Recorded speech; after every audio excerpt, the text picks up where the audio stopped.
जब विषय ही है कि संत शरण जो जन पड़े सो धन उतरस पार।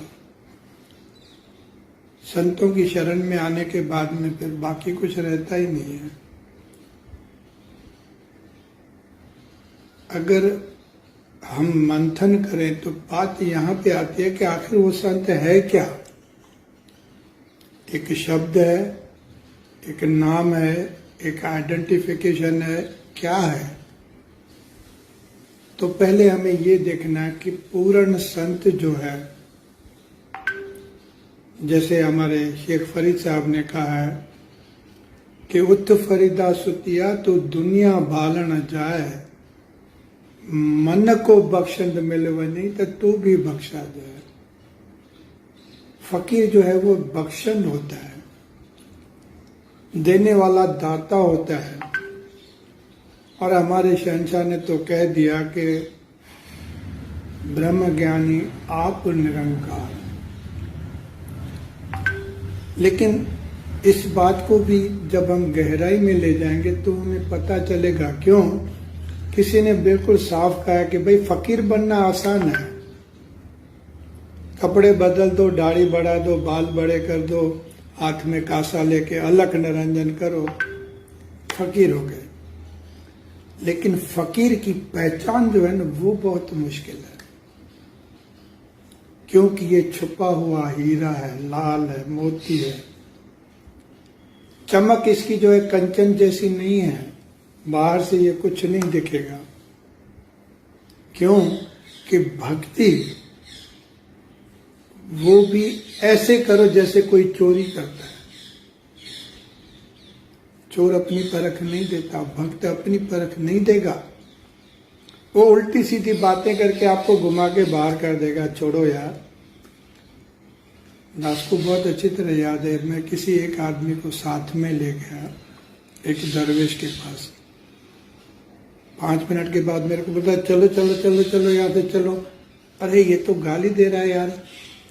मैंने कहा आपकी नजर गई भी तो उस बातों पे गई, आ गए ना भरम में। महात्मा ये खुद से बातें कर रहा है, आपको कुछ नहीं कह रहा, उसको कहना भी नहीं है, उसको जरूरत भी नहीं है। वो तो अपनी मौज में बैठा है महाराज। आप उसकी आंखों में देखो, उसके चेहरे पे देखो, उसके चरणों में बैठ के जो एक मस्त माहौल है वो देखो, और किस तरह से संगतें झूम रही है वो देखो। शब्दों के जाल में फंस जाओगे तो गए काम से। फिर तो ये जीवन जो है भूल भुलैया है महाराज। एक दरवाजे निकलोगे दूसरे में फंस जाओगे। कहते ऐसा? मैं कहा, बैठ गया। बड़ी मुश्किल से आया था वो उस दरवाजे पे। अब जब वो उठने लगा तो थोड़ा सा जैसे हम फॉर्मेलिटी करते हैं, पैसे निकाले, थोड़ी माया और रख दी आगे। दरवेश ने कहा बेटा ये पैसे वापस ले ले, मैं जानता हूं तुझे बहुत इसकी जरूरत है। तेरा परिवार है, तेरा घर है, तेरा संसार है। अगर इस पैसों से तू बच्चों के लिए कुछ ले जाएगा ना, घर पे तो बहुत खुश होंगे। वही रब की इबादत है, उसने ही आपको घर का बड़ा बनाया है।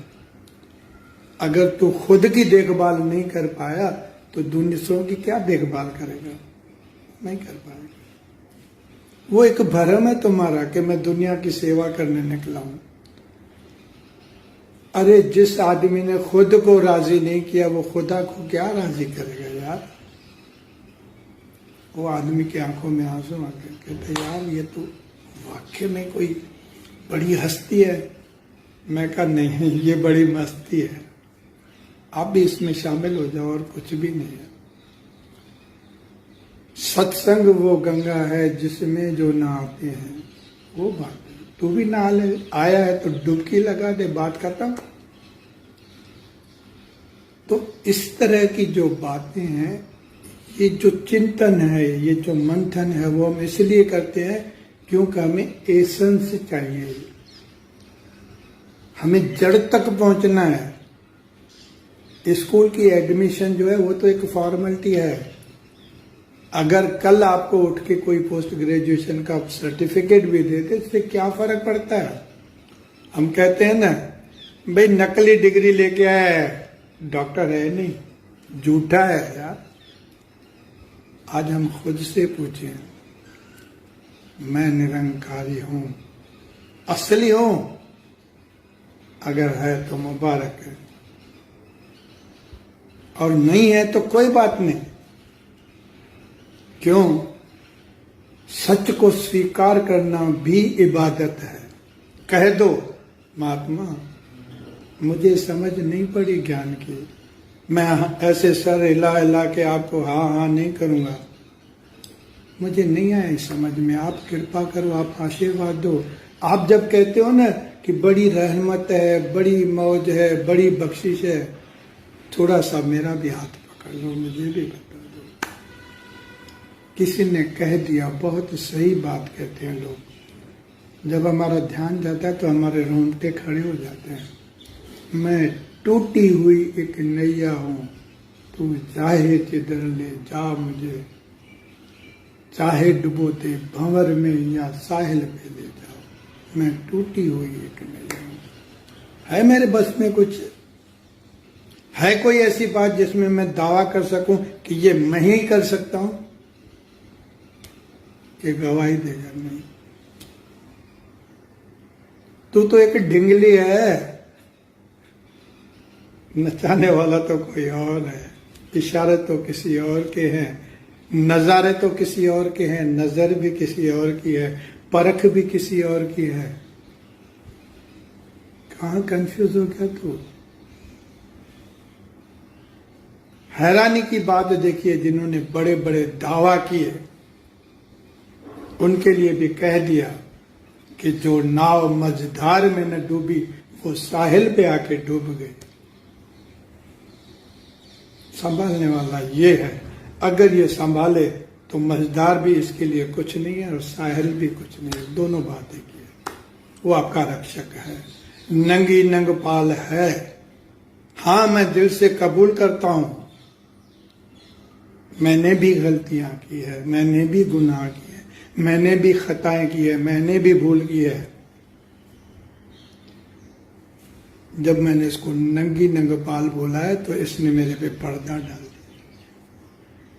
कहता तू मेरे परछाई में है, तू मेरी पनाह में है, मैं तुझे कुछ नहीं होने दूंगा। तेरे सब गुनाह माफ करने की मेरे में सत्ता है, बल है, शक्ति है, क्योंकि मैं खुद सर्जनहार हूं। अब आपको रियलाइज हुआ होता कि कितना पूर्ण ब्रह्म ज्ञान हमें मिला है, कितना अनमोल है, कितना बेशकीमती है, और कितना हमारे अंदर आत्मविश्वास, शक्ति और बल का देने वाला ये ब्रह्म ज्ञान है। जिस वक्त ऐसे हम मंथन करते हैं तो कुछ नया निकल आता है। गुलाब के फूल की महक है, खुशबू है, माना, लेकिन कब तक? जिन्होंने उसमें से अतर निकाल दिया उन्हें गुलाब को गुलकंद बना के खा भी लिया और अतर की बोतल लेके आगे चले गए। हर एक शब्द तब तक शब्द है जब तक हम उसके अर्थ को नहीं समझते, उसकी गहराई को नहीं समझते। लेकिन जिस वक्त ये शब्द हमारे लिए एक भाव बन जाता है, एक अर्थ बन जाता है, तो जिंदगी की बाकी बातें अपने आप बदल जाती है। आप जब खाना खाते हैं या मैं खाता हूं तो उस वक्त मुझे भी पता नहीं है कि इसको परिवर्तन कैसे करना है, लेकिन मेरे को सिर्फ एक ही काम करना है, खाना खाने के बाद इस शरीर को समर्पित हो जाना है। उसमें से वो ब्लड बना के रख देते हैं, ले भाई, बाकी का है वो भी मैं बाहर फेंक देता हूँ, कोई बात नहीं। ये कमाल नहीं है? हम छोटी छोटी बातों को बोलते हैं कि चमत्कार हो गया, कमाल हो गई, गजब हो गया, वाह वाह वाह। अब आज दास आपसे कहता है सबसे बड़ा अजूबा तो आप खुद हो। कह देते हो ना दुनिया को कि मैं 5 तत्व का पुतला हूं। आप उनके गुणों से भी वाकिफ हैं। अब आप एक बात बताओ, आग और पानी का मेल मुश्किल है कि नहीं है? क्योंकि जहां आग होगी पानी पड़ा तो बुझा देगा, मिट्टी होगी तो हवा उड़ा के ले जाएगी, और आसमान की तो बात ही छोड़ दो। ऐसे ऐसे 5 तत्व को मिला के इस निरंकार ने एक सर्जन किया, जिसको हम इंसान कहते हैं, जीव कहते हैं। इससे बड़ा और कमाल क्या है? 2 अपोजिशन को, दिन और रात को मिला दिया इसने, सांझ सवेरे को मिला दिया, कल और आज को बिल्कुल खत्म कर दिया, भेद को कह दिया कुछ है ही नहीं। न दिन है न रात है, न रात दिन होत है, न वाद है न घाट है, न वाद घाट होत है। हमने ये सब साइकिल खुद बनाए हैं। दास तो अक्सर लोगों से कह देता है बिल्कुल साफ शब्दों में, भाई साहब उलझन में हो? कहता है हाँ यार, समझ नहीं पड़ रही। मैं कहा उलझन आई कहाँ से? बाजार से ले आए, दुकानदार ने दी, अड़ोसी पड़ोसी ने दी? नहीं, आपके दिमाग में उसकी उलझन पैदा हुई, शक पैदा हुआ, भरम पैदा हुआ, आपके अंदर से हुआ ना। कहते हैं, मैं कहा फिर जवाब भी तो आपके अंदर से आना चाहिए ना। खोजो, बैठो अपने साथ, बात करो अपने से कि मेरे यार तूने मुझे इस जिंदगी में लाके यहाँ खड़ा किया है, अब अगर मुझे उलझन दिए तो उसका सुलझन, उसका रास्ता भी तू बता। ये यकीन, ये विश्वास और वो एकाग्रता है जो ना, वो आपके मन के अंदर उसके विचारों का जवाब भी देगी। क्योंकि अभी तक कोई ऐसा ताला नहीं बना है जिसकी चाबी न हो। चाबी के साथ ही ताला बनता है महात्मा। तो ये जो एक एनालिसिस है जिंदगी के सफर की, किसी ने सच कहा है कि मेरी जिंदगी गुजर गई औरों के नुक्स निकालने में। अरे खुद को तराशा होता तो खुदा बन जाता। ये जो हमारे को संगत मिली है ना, वो खुद को तराशने की एक स्टेडियम है। यहां पर बैठ के आप जितना आप खुद को संवार सकते हो बनाओ। गुरु ने तो पहले दिन ही कह दिया कि तुझ में मुझ में कोई भेद नहीं है। अब आप कहोगे ऐसे कैसे, तो मैं आपको बताऊं। पहाड़ियों में रहने वाले हो, आप अच्छी तरह जानते हो। आपके मुंह से जब मधुर आवाज निकलती है कि तू प्यार का सागर है, पहाड़ों से वो आवाज लौट के आती कि तू प्यार का सागर है। अब तो पता चल गया कि बोलने वाला और सुनने वाला और जवाब देने वाला एक ही है। तो थे ही नहीं, 2 का तो हमने घोस्ट पैदा किया है। शंकराचार्य ने तो कह दिया कि मन तू ज्योत स्वरूप है, अपना मूल पहचान। अहम ब्रह्मास्मि, मैं खुद इस ब्रह्म का एक रूप हूं। लेकिन हमें यकीन हो तब न। मैंने एक आदमी से, ये कनाडा की बात है, मैंने कहा यार तू बड़ा कंजूस आदमी है। व्हाट मैं कहा yes you are miser person. कहते ऐसे क्यों बोल रहे हो? मैं कहा यार इतनी दात दे दी मेरे गरीब नवाज ने आपको, और आप उसको गांठ बांट के बैठे हो, तो कंजूस हो ना। कहते नहीं मैं नहीं समझा। मैं कहा रब ने इनायत करके आपके सर पे हाथ रख दिया कि अगर तुम कुछ और नहीं दे सकते तो दुआ तो दो, कुछ और नहीं दे सकते तो मुस्कुरा तो दो, कुछ और नहीं दे सकते तो हाथ उठा के दो से एकदम उसको हेल्प तो करो। आप क्यों चुप बैठे हो? कहता है मैं कौन हूं? मैं कहा तू वही है जो मेरा साहिब है। कल उठ के तो किसी के बोल दे के निरंकार करेगा, सब तेरा ठीक हो जाएगा। बोले फिर? मैं कहा निरंकार को छोड़ दिया आपने तो बात तो पूरी करेगा ही वो। निरंकार कभी झूठ बोलता है क्या? नहीं बोलता ना। तो जिस दिन तुम्हारे घट से निरंकार बोलेगा उस दिन वो बात होनी होनी है, कोई नहीं रोक सकता। ऐसा दास अक्सर कनाडा बड़ौदा आता जाता रहता। जब मैं वापस गया तो उसने मुझे हक करके कहता यार ये तो कमाल की बात है। मैं कहा कमाल नहीं है, हम पोस्टमैन है यार, हम पोस्टमैन है। कोरा चेक मिला है, साइन किया हुआ। अरे जिसके हिस्से का है जाके उसे दे देना यार, तेरा क्या गया। है वो विश्वास हमारे अंदर, है वो आत्मबल, है वो यकीन कि ये मेरा रब जो है वो सब कर सकता है। अगर कर सकता है तो फिर डर किस बात का। लेकिन हम लोग बहुत चतुर हैं।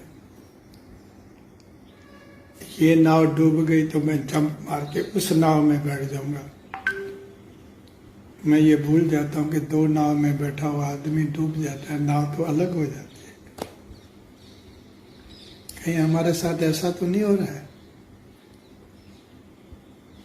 एक तरफ तो मैं कह रहा हूं कि करने वाला कराने वाला आप निरंकार है, तो फिर मेरी चतुराई क्यों? कभी मैं भी तो खुद से पूछूं कि कौवे की तरह कहीं दो टांगों से तो नहीं फंस गया ना। वो कह देगा कौवा बनेगा तो दोनों टांग से फंसेगा ही। अगर कोयल बनेगा तो मौज में रहेगा, आनंद में रहेगा, झूमेगा, बहारों के गीत गाएगा, झरनों का पानी भी पिएगा, आसमान की उड़ान भी भरेगा।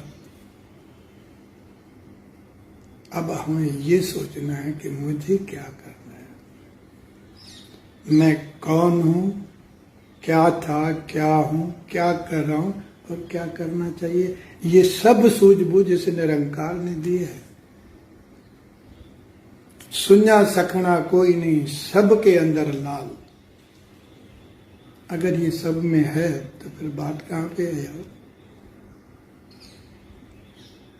ये जो कला है ना, ये कला हमारे को इस गुरु ने बख्शी है।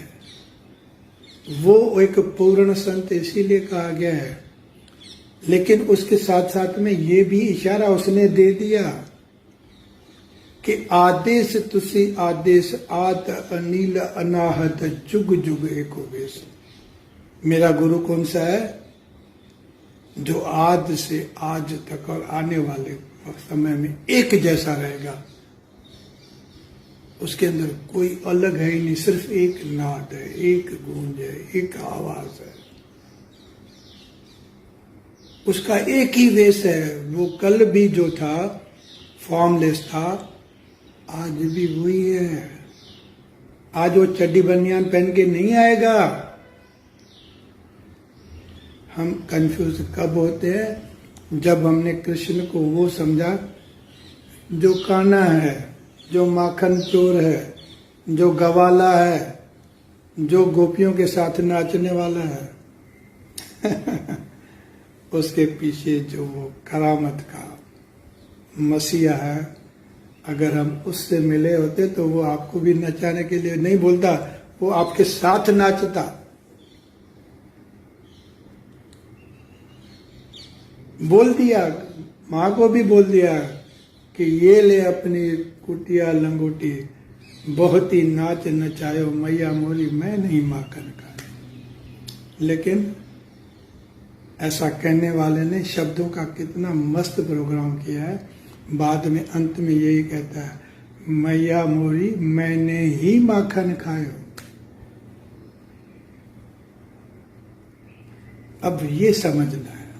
बहन ने अभी एक ने बोल दिया कि हमें शबरी जैसा बना दे, हमें मीरा जैसा बना दे। मैं यकीन से कहता हूं सांप को देख के वो भी भाग जाएंगे। गले में डालना तो और बात है, जहर पीना तो और बात है। हमें तो एक ठोकर लगती है तो हम कंफ्यूज हो जाते हैं। भगवान को कह देते तू कहाँ चला गया, क्यों नहीं सुनता मेरी बात। वो हंसता है, कहता मैं तेरे साथ ही हूं, बस कदम लड़खड़ा गए और मेरे को भुला दिया। पकड़ मेरा हाथ और मेरे को बोलता ना कि तू मेरी रक्षा कर, तो हाँ मैं तुझे आगे ले जाता, तुझे पार लगा देता। अक्सर हम सुनते हैं, कहते हैं कि एक आदमी को ईश्वर ने दर्शन दिया और उससे पूछा कि बोल तू क्या चाहते है। वो हंसने लगा, ऐसे हाथ जोड़ के खड़ा हो गया। कहता है मैंने बोला तुझे बोल तू क्या चाहता है। कहता है मेरे गरीब नवाज, मेरे चाहने न चाहने से क्या होता है। फिर बोला अच्छा तू बोल तुझे क्या मांगना है। फिर भी हाथ जोड़ के खड़ा हो गया। न मेरी कोई तमन्ना है, न मेरी कोई इच्छा है, न मेरी कोई चाह है, तू मेरे सामने खड़ा है, इतना काफी है। क्यों? तू ही बता दे मुझे कि मेरी रजा, तेरी रजा क्या है, वो ही मेरी इच्छा है। तो ऐसे लोग जो है ना मलंग, वो लोग आगे बढ़ जाते हैं। देख लो आप, ये फकीरों की जो भाषा है ना, वो अपनी मौज के लोग होते हैं, वो किसी से डरते नहीं, बड़े निडर होते हैं यार, किसी की परवाह नहीं करते, बेपरवाह है, इसीलिए तो मलंग है। हम अक्सर कहते हैं फकीर बनो, अहंकार छोड़ो, ये करो वो करो। मैं आपसे पूछ लेता हूं, क्या आप कभी 3 पीस सूट पहन के फुटपाथ पे बैठ सकते हो? क्या चप्पल जूते उतार के भजिए की लारी पे भजिए खा सकते हो? किसी अजनबी को बुला के चाय शेयर कर सकते हो? क्या रेलवे स्टेशन पे जाके जिस तरह से वो लोग बिना चादर किसी के बैठ के सो जाते हैं, आप सो सकते हो? आपका एक ही जवाब होगा, ऐसे मैं क्यों करूं? यही तो अहंकार है। अहंकार को मिटाने के लिए आपको खुद को छोड़ना पड़ेगा, तब तो खुदा जाहिर होगा ना। खुद ही को भी रखना है और खुदा भी चाहिए, वो कहते हैं नामुमकिन है। कल ही एक बहुत ही बेहतरीन बात हुई दास के साथ, 2 मिनट में दास आपसे क्षमा प्रार्थी है, वो बात आपको बता देता। एक फकीर ऐसे सो गया, नींद में देखता है कि एक आदमी जो है 5 गधों पे सामान ढो के जा रहा है। उसने कहा अरे इतना सारा सामान कहाँ लेके जा रहे हो और इसमें क्या है? कहता है ये सब मैं बाजार में बेचने जाता हूँ। कहता है अच्छा इसमें क्या है? कहते हैं पहले गधे में अहंकार है। जो बड़े बड़े ब्रह्म ज्ञानी, बड़े बड़े विद्वान, बड़े बड़े अमीर लोग हैं, बड़े बड़े ऊंचे लोग हैं, ये कहते हैं ये मेरे को चाहिए, तो होलसेल में मेरे अब बिक जाता है।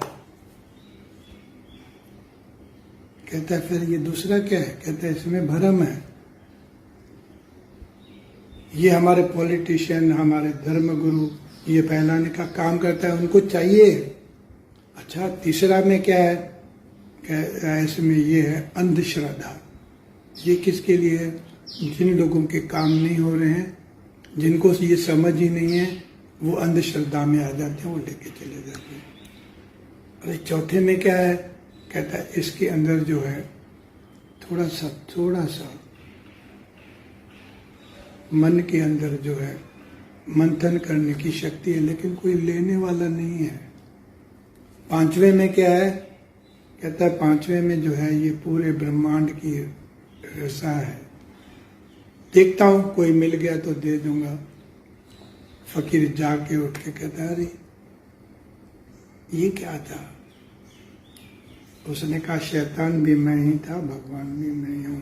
इस घट में तू मुझे कैसा देखना चाहता है ये इंपॉर्टेंट है।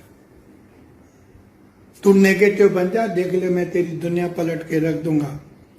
अंधेरा ही अंधेरा हो जाएगा, कुछ भी नहीं होगा। तुझे सब दिखते हुए भी गलत दिखेगा। तू पॉजिटिव बन जा। मैं तुझे कहूंगा कि यहीं पर स्वर्ग है, यहीं पर बाहर है, यहीं पर दुनिया है, यहीं पर आनंद है। आज वक्त आए हैं, मेरे वक्त के बादशाह ने आपको सब कुछ दे दिया है। कह दिया ना, क्या मांगने के लिए यहां तक आते हो? जो आपके बाजू में बैठा है उसके पैर छू लो ना। और कमाल देखो, कितनी गजब की बात है। माँ बाप के पैर छुओ तो आशीर्वाद बन जाते हैं। किसी अजनबी बुजुर्ग के पैर झूलो तो दुआ बन जाती है। कभी खुद के चरण छू लो तो अहंकार को मिटा के निरंकार को सामने खड़ा कर देता है। वक्त की अपनी मर्यादा है। ये तो महफिल की मौज है, यारों का।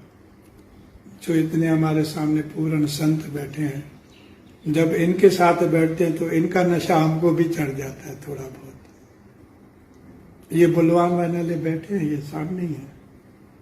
ये छुपे हुए रुस्तम हैं, ये ही गुरु के प्यारे हैं। इनके अंदर ही बल है। मांगो इनसे, देंगे।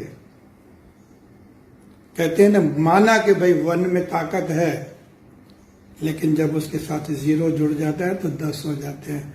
तो यहां तो हजारों हैं।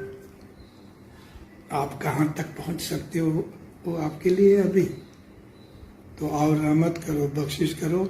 जो कुछ मिला है, जो कुछ भी मिला है, वो आपकी इनायत है, रहमत है, बख्शिश है। मेरा अपना कुछ भी नहीं है। क्योंकि ये तो परमात्मा का खेल ही ऐसा है कि ये किसी को कुछ लेके नहीं भेजता, और जब बुलाता तो कुछ यहां से लेके आने के लिए भी नहीं कहता। तो मैं कैसे दावा करूं कि मुझे कुछ अपना है? नहीं, जो कुछ है वो आपका है। आपके ही चरणों में कोटि कोटि नमन।